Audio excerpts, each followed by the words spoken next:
This problem states how many copper atoms are in a copper penny with a mass of 3.10 grams. And we're going to assume that the penny is pure copper. So now in this problem, we need to identify the given value and what we're looking to convert it to. So our given value is that the penny has a mass of 3.10 grams. And the question is asking us how many copper atoms are in the penny. So we're looking to convert to atoms. Okay, so we want to convert, actually, 3.10 grams of the copper penny into how many atoms of copper are in that penny. Now, in order to complete this conversion, we need to think about what's the relationship between grams and atoms. Do we have a direct relationship between grams and atoms? Now, this is not going to be a one-step conversion. We cannot convert grams directly into atoms. But what do we have that relates both grams and atoms? That is the mole. Okay, so we need to convert our grams of copper first to moles of copper. Then from moles of copper, we're going to convert to atoms. So in the first step, we will need the molar mass again. Let's see how good my memory is of what the molar mass of copper was. I think we said it was 63 point, oh, yep, no, it left me.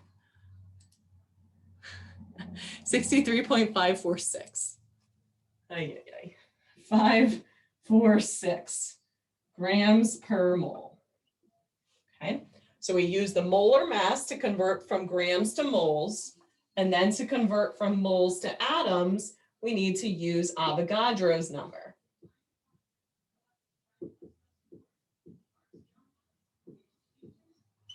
Okay, so let's begin with our given information. Our given value is 3.10 grams of copper. Our first step will be using the molar mass to convert to moles of copper. So just like we've done previously, we're going to put the grams on the bottom here, 63.546 grams of copper per 1 mole of copper. That allows us to cancel the units of grams, but now we want to get to atoms. So then from moles, we can get to atoms using Avogadro's number. We learned that 1 mole is equal to 6.022 times 10 to the 23rd atoms. So we will write 1 mole of copper on the bottom and 6.022 times 10 to the 23rd atoms of copper on top. Okay, that allows us to cancel the moles diagonally, and now we're left with the units of atoms. So now that we have our units set up appropriately, the next step will be to do the math.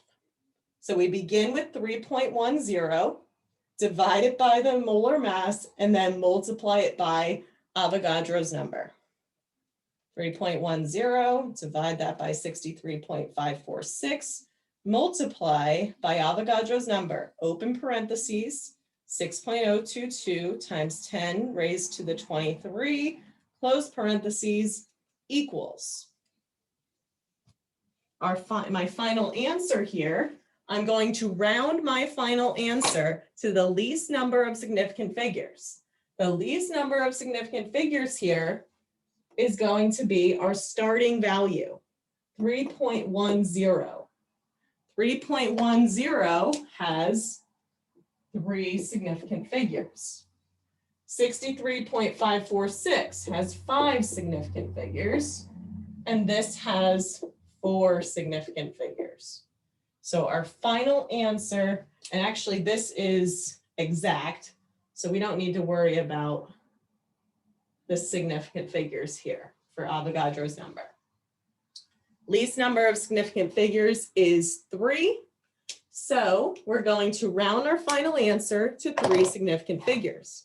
So I got 2.93774, etc.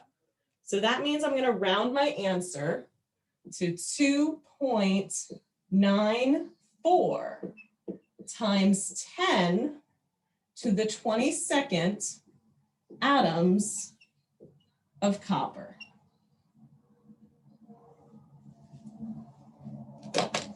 And that completes that problem.